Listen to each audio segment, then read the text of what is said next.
Olá, querido irmão, querida irmã, este é o programa Tesouro da Igreja. Eu, Luiz Carlos, juntamente com você, estamos aqui dando continuidade aos nossos estudos sobre o Catecismo da Igreja Católica. Bem, estamos aqui na primeira parte, que é sobre nossa profissão de fé. Nós estamos na segunda sessão, que vai falar sobre os símbolos dessa fé, que é o nosso credo. Portanto, dentro da segunda sessão, estamos aí no capítulo 1, que tem como título Eu Creio em Deus Pai Todo-Poderoso. E nós estamos no parágrafo 4, que tem como título O Criador. Bem, nós estamos aqui, dentro desse parágrafo 4, no número 299 do Catecismo da Igreja Católica. Esse número que aparece aí ao lado da página, né? Deus cria um mundo ordenado e bom. Já que Deus cria com sabedoria, a criação é ordenada. Tu dispuseste tudo com medida, número e peso. Sabedoria 11, versículo 20. Feita no e através do Verbo eterno, imagem do Deus invisível. Então, toda a sabedoria, ou melhor dizendo, toda a criação foi feita através do Verbo eterno, que é o Filho de Deus. Ele que depois se torna imagem do Deus invisível, quando então ele se encarna no seio da Virgem Maria, se tornando também um ser humano, mas não deixando de ser Deus. Bem, então, através dele são criadas todas as coisas. E a criação está destinada, dirigida ao homem, imagem de Deus, chamado a uma relação pessoal com Deus. Então, vamos entender melhor. A criação está destinada a ser o quê? Essa criação que foi dirigida ao homem, e o homem é a imagem e semelhança de Deus. Então, por causa disso, essa criação está chamada a uma relação pessoal com Deus. Porque o homem foi feito imagem e semelhança. Nossa inteligência, que participa da luz do intelecto divino, pode entender o que Deus nos diz pela sua criação.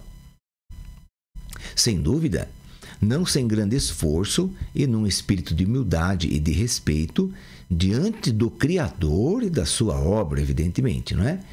Então, a nossa inteligência ela é iluminada pela luz do Espírito Divino. Sim, é verdade.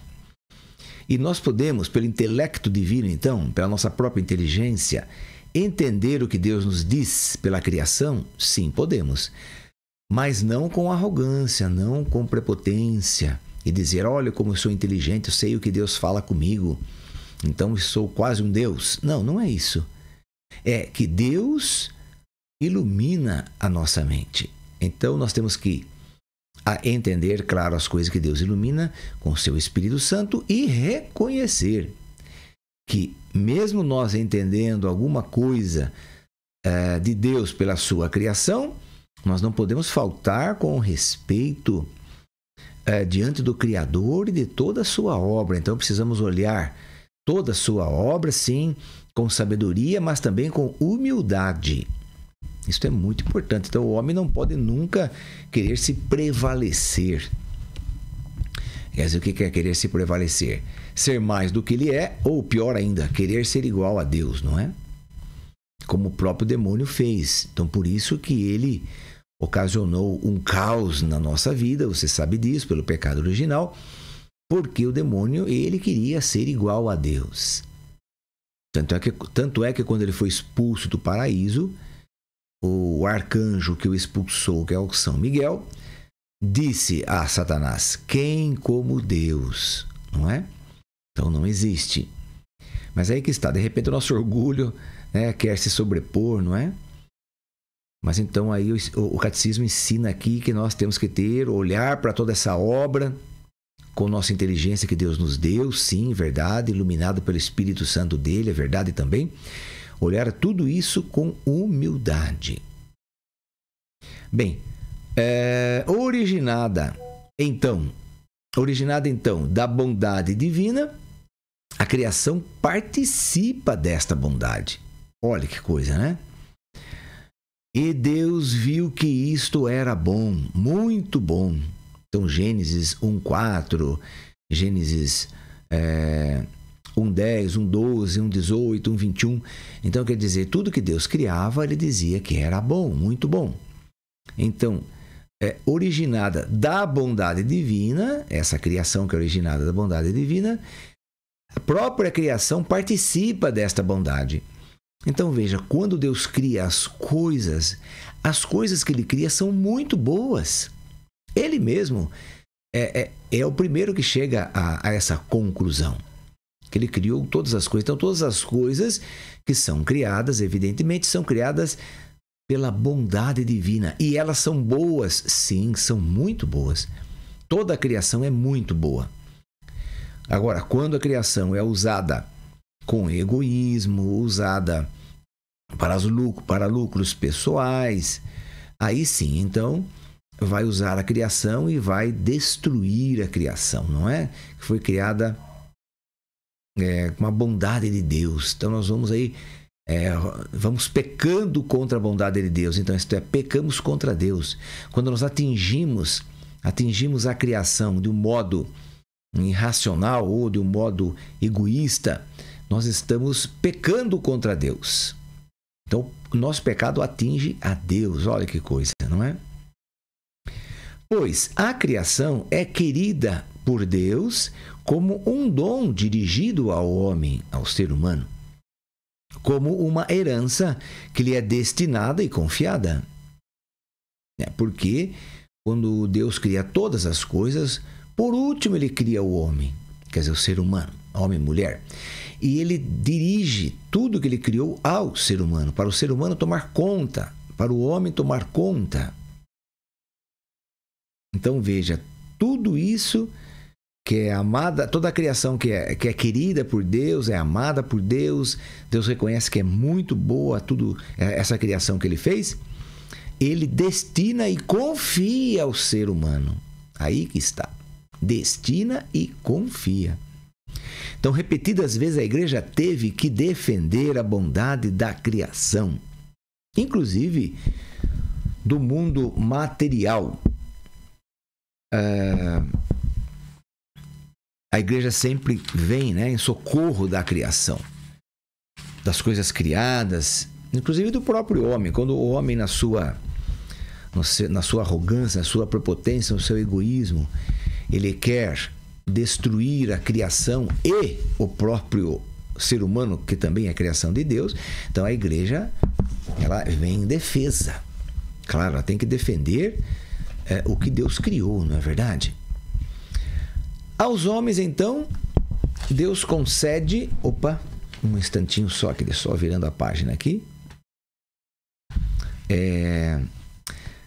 Vamos agora entrar num outro parágrafo aqui, do número 300, né? Deus transcende a criação e está presente a ela. Bem, então, vimos aí que a igreja teve que defender a bondade da criação, inclusive do mundo material. Agora, vai explicar que Deus transcende essa criação e a criação está presente a ela, nessa transcendência. Então, a igreja tem, reconhecendo tudo isso, a igreja tem que defender a criação. Então, vamos lá ver o que quer dizer esse número 300 para nós. Deus é infinitamente maior do que todas as suas obras. Sua majestade é mais alta do que os céus. Deus é infinitamente maior do que tudo que ele fez. Se você já está olhando aí o universo, né? Vendo o universo que tem uma infinitude. Pois bem, Deus é muito maior do que essa infinitude, se nós pudéssemos medir Deus.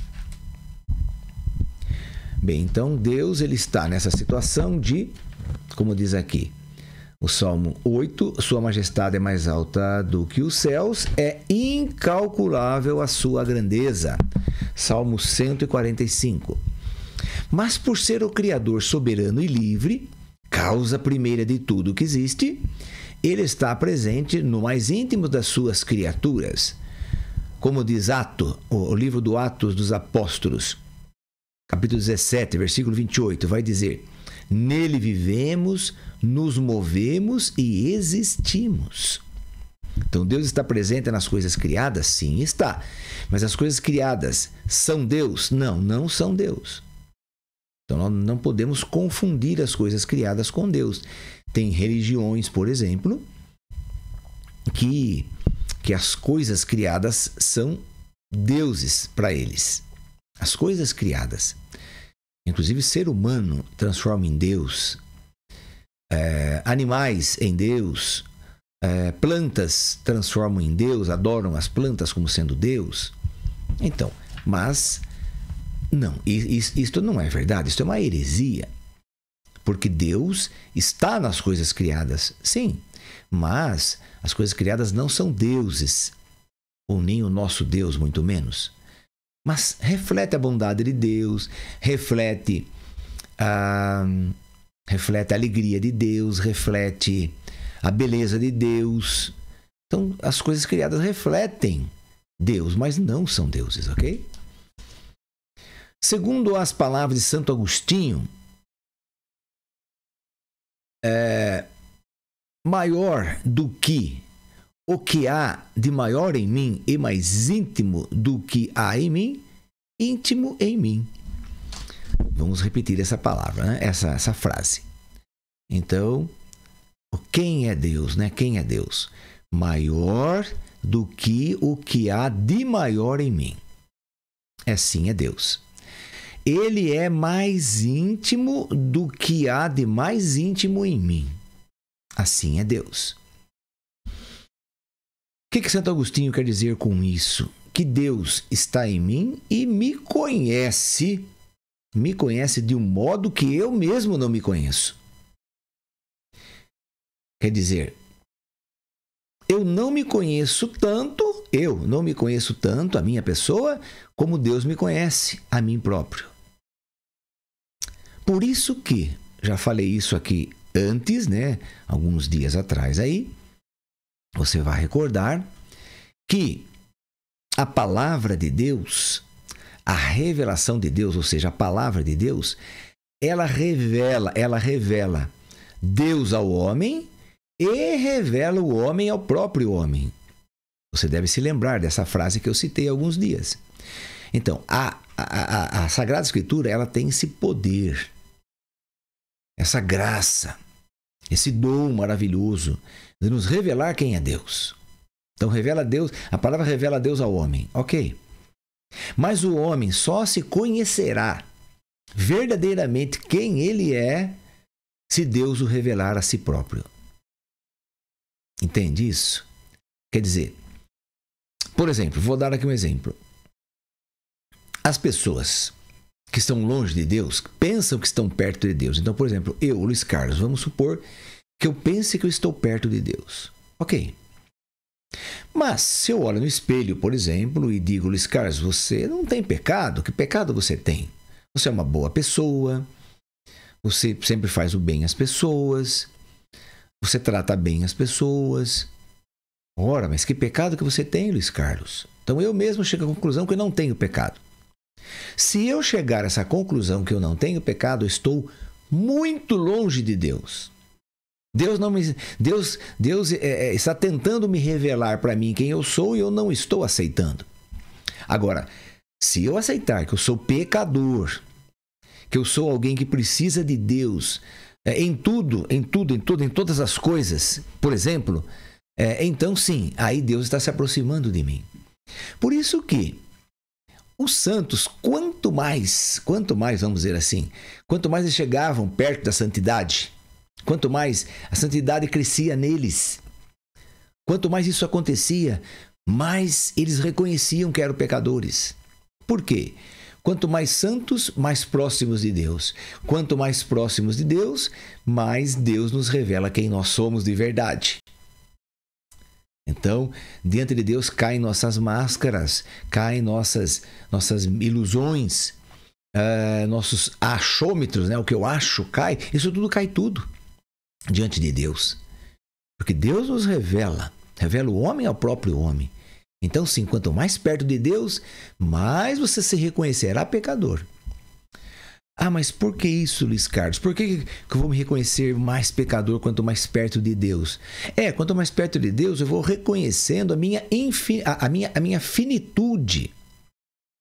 O nada que eu sou, o nada. Assim como Isaías, o profeta Isaías vai dizer, olha, eu sou um pobre vermezinho, eu sou um mísero inseto. O que eu sou, Senhor, diante de ti, eu não sou nada. Não sou nada. Então é isso que Deus revela para nós. Certo? Então você pode fazer uma experiência. Você pode pensar assim, bem, vamos fazer um teste. Um teste se eu sou um homem de Deus ou você, no caso, uma mulher de Deus. Vamos ver como é que está a minha situação. Diante de Deus, você vai lá no Santíssimo Sacramento, vamos supor. Diante dele, o que você reconhece de você mesmo? O que você acha que você é? Ok? Muito bem. Então, faça essa experiência. Se diante de Jesus sacramentado você chegar à conclusão que você é uma boa pessoa, que você ilumina muito, que você é uma boa luz, que você faz o bem e que você não tem tantos pecados assim, então eu digo que você está bem longe de Deus. Ok? Então faça a experiência, faça. Vá lá dentro do Santíssimo, converse com ele. Vamos ver aí o que acontece. Tá bom, querido irmão, querida irmã? Isso é uma experiência humana com aquele que é divino. Ok? Uma experiência que temos que fazer diariamente. Diariamente. Ver como é que está meu coração hoje. Como é que eu vou usar o meu coração hoje lá no trabalho, lá na minha família, lá onde eu trabalho, na escola, onde eu dou aula, na casa de fulano que eu vou lá passar um almoço, um dia, um fim de semana, não sei. Então, vamos verificando diariamente como estamos. Ok? Vamos lá. Número 301. Deus mantém e sustenta a criação. Ok? Mantém e sustenta. Com a criação, Deus não abandona a sua criatura a ela mesma. Quer dizer, Deus criou e fala, agora você se vire. Não. Ele não somente dá o ser, dá a existência para o que ele está criando, mas também a sustenta a todo instante no ser. Quer dizer, no que é a própria criação, ele sustenta. É o que ele diz. Jesus diz, aí na sua palavra, ele diz, olha, por algum acaso falta comida aos passarinhos? Deus descuida dos passarinhos? É isso que Deus faz? Não. O que vale um pardalzinho? Não vale nada, não é verdade? Mas nunca faltou alimento para eles. Quanto mais valeis vós, vai dizer Jesus, quanto mais valei vós. Então, para aquele que está pensando aí que Deus o abandonou, que Deus não cuida dele, que Deus não sabe nem que ele existe. Então, essa palavra do catecismo aqui vem dizer para nós que nós estamos errados. Que Deus cuida cuida muito bem de cada coisa que ele criou, inclusive, claro, do ser humano.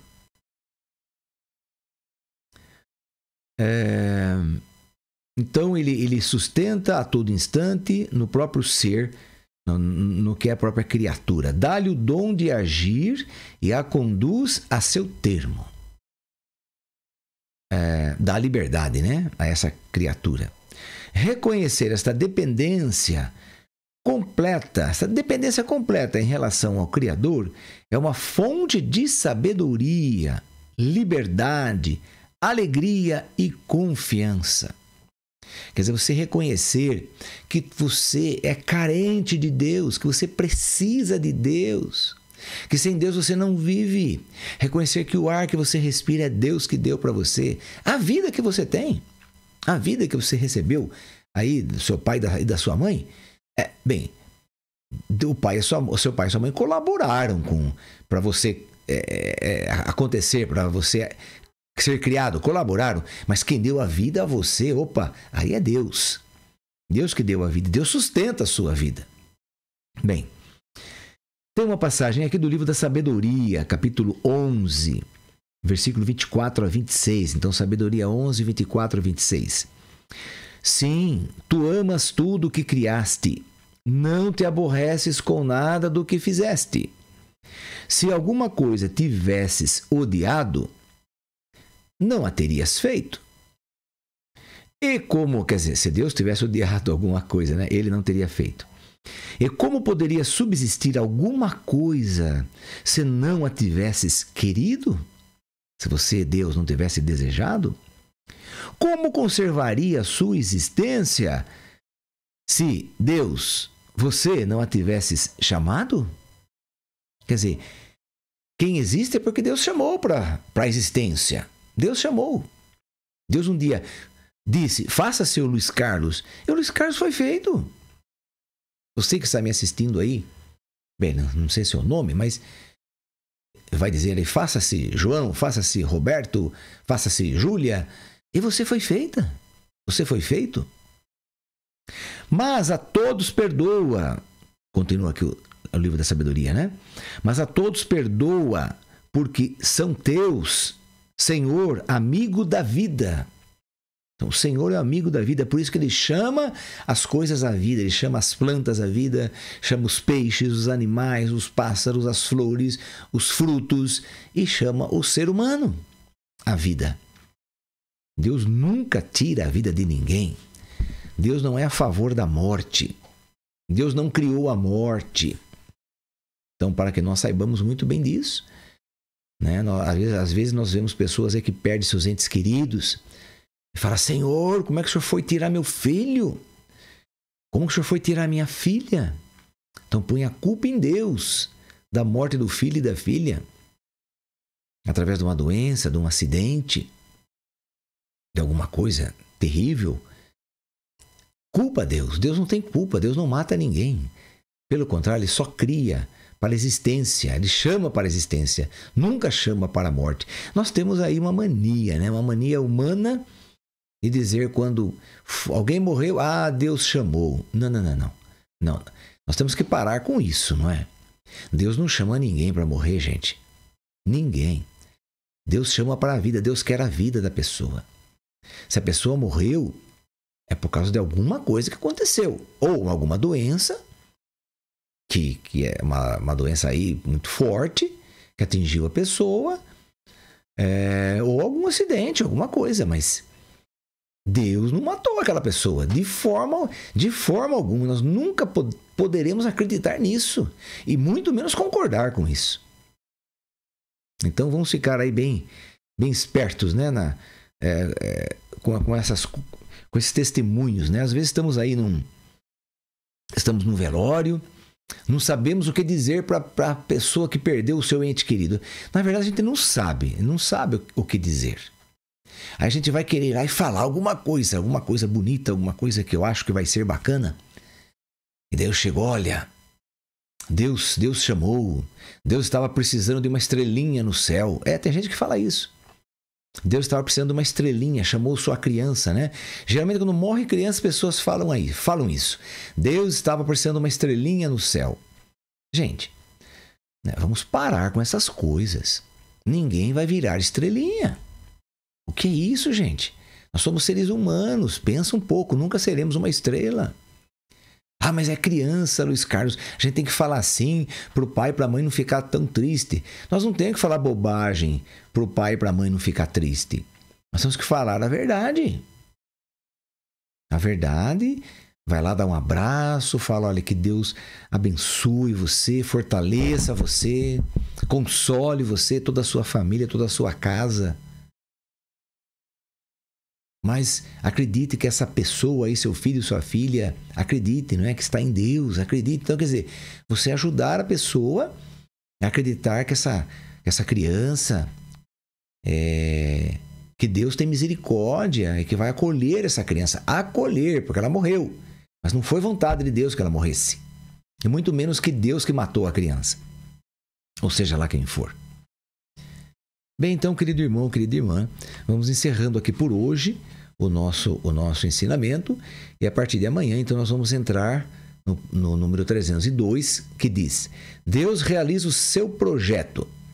Que projeto que é esse? 2 pontos. A divina providência. Então aí amanhã estaremos entendendo o que é divina providência. Então vamos rezar aquela, né? A mãe da divina providência. Que a mãe da divina providência, ela é o baluarte da comunidade de Vida e Aliança Cantate Domino. Ela é o baluarte, ela que está à frente da comunidade há muitos anos. A mãe da divina providência. Então vamos pedir a ela que reze por nós para que possamos, no nosso próximo encontro, estudar um pouquinho sobre essa divina providência que ela é mãe. Ave Maria, cheia de graça, o Senhor é convosco. Bendita sois vós entre as mulheres, e bendito é o fruto do vosso ventre, Jesus. Santa Maria, Mãe de Deus, rogai por nós, pecadores, agora e na hora de nossa morte. Amém. Que o Senhor nos abençoe, em nome do Pai, do Filho e do Espírito Santo. Amém. E até o nosso próximo encontro, se Deus quiser.